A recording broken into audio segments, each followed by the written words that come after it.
여기에 올 시즌 챔피언스리그에서 치열한 16강행 경쟁을 펼치고 있는 파리 생제르맹의 새로운 전술 가능성이 주목받고 있습니다.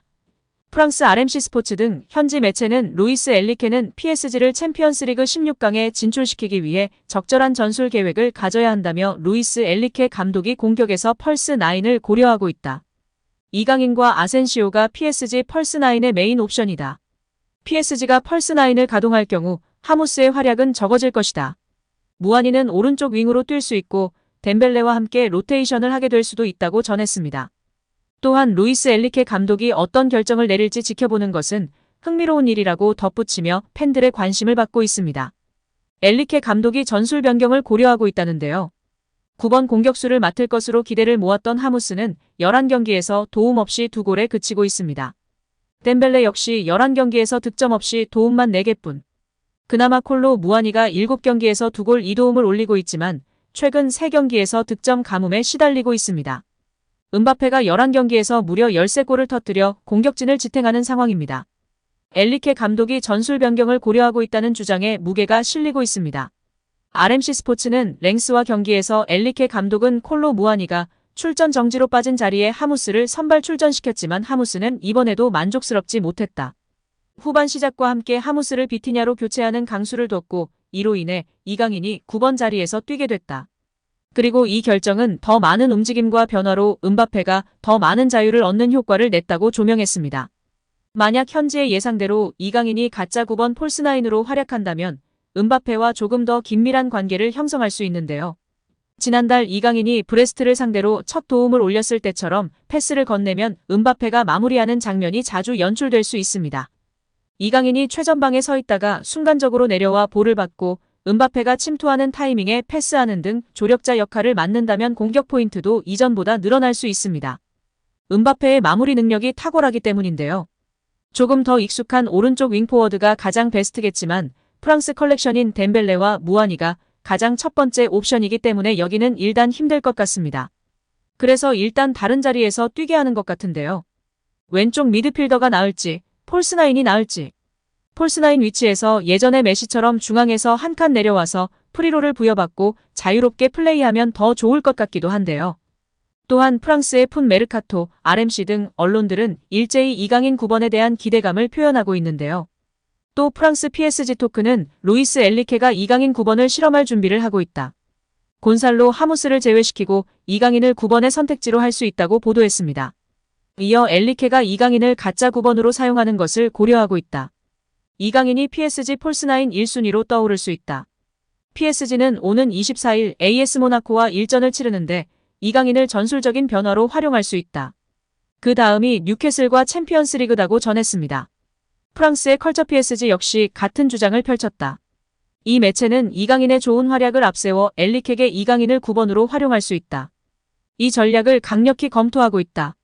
하무스가 강등되고 랑달콜로 무아니 역시 좋은 모습을 보이지 못했다. 엔리케는 이들을 희생시키고 이강인은 9번으로 올릴 것이라고 강조했습니다. 이어 킬리안 은바페와 우스만 덴벨레의 조합 역시 어려움을 겪고 있다. 공격진의 변화가 필요하고 이강인을 최전방에 배치할 수 있다. 랭스전에서도 이강인이 최전방에 배치된 후 훨씬 좋은 모습을 보였다. 이강인의 좋은 경기력을 활용해야 한다. 이강인은 은바페에 더 많은 기동성을 선사했다고 설명했습니다. 프랑스의 온제몬디알은 이강인, 은바페 중심으로 한 전술적 혁명이 필요하다. 엔리케는 이강인, 은바페 듀오를 부각시키기 위해 혁명을 일으킬 수 있다고 강조했습니다. 이어 랭스전에서 하무스가 부진한 사이 이강인이 실제로 9번의 역할을 했다. 이 장면을 몇 주 안에 다시 볼 가능성이 크다. 기술적인 능력을 가진 이강인이 이 역할을 잘 수행했다고 전했습니다. 그러면서 모든 매체들이 이강인과 함께 9번 역할을 놓고 경쟁할 선수로 최근 부상에서 복귀한 마르코 아센시오가 될 것으로 전망했습니다. 아센시오는 엔리케의 스페인 대표팀에서 폴스9 역할을 잘 수행하며 주전 공격수로도 좋은 활약을 보인 바 있습니다. 은바페로 인해 팀의 밸런스가 무너진 것을 걱정하는 전문가들이 많이 있는데요. 이로 인해 미드필더진부터 공격진까지 수비 가담과 전방 압박에 대한 부담이 가중되고 있습니다. 폴스9 전술로 해소가 될지 지켜봐야 할 것 같습니다. 이에 폴스9에 대한 관심이 높아지고 있는데요. 폴스9은 가짜 공격수로 불리고 있는데요.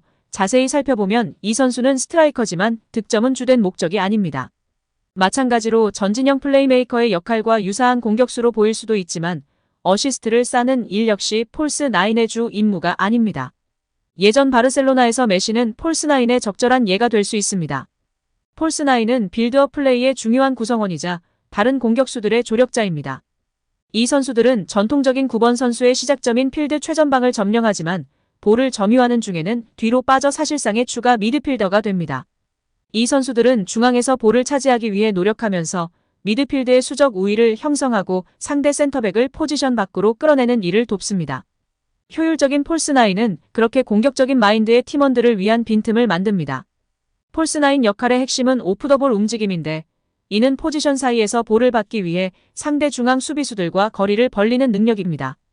이런 깊은 움직임은 상대 수비수에게 포지션에서 벗어나서 미드필드까지 스트라이커를 쫓느냐 아니면 상대를 놔주고 포지션을 지키느냐라는 까다로운 딜레마를 주는 것이 목적입니다.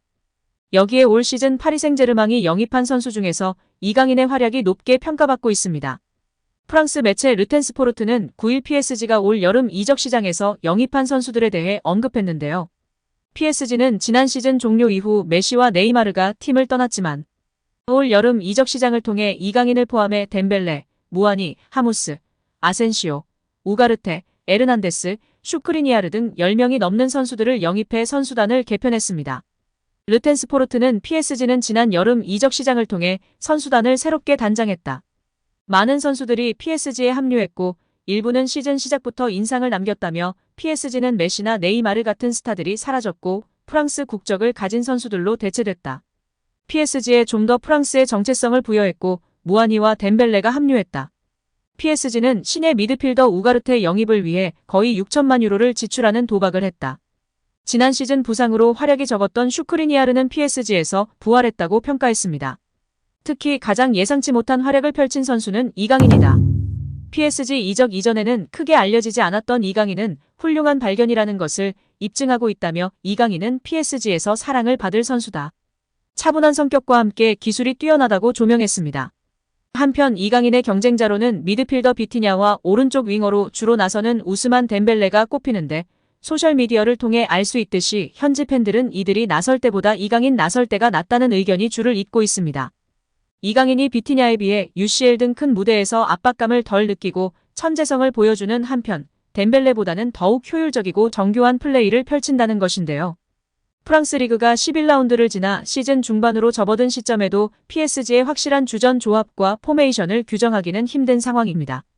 음바페와 덴벨레의 공격력을 극대화하는 방향으로 선수 구성을 하고 경기 중에도 수시로 포메이션을 바꾸기 때문인데요. 때로는 미드필더들이 풀백처럼 수비적인 역할에 치중하면서 공격력이 떨어지는 악순환도 벌어지고 있습니다. 패스 축구를 표방하나 골을 넣어야 하는 수단이 되어야 하는데 패스가 축구의 목적인 것 같다는 비판에 직면하고 있는 실정입니다. 또한 음바페, 덴벨레에 많이 의존하면서 경기력 기복도 심한데요. 다만 덴벨레의 부진이 계속 이어진다면 엘리케 감독이 결단을 내릴 수도 있습니다.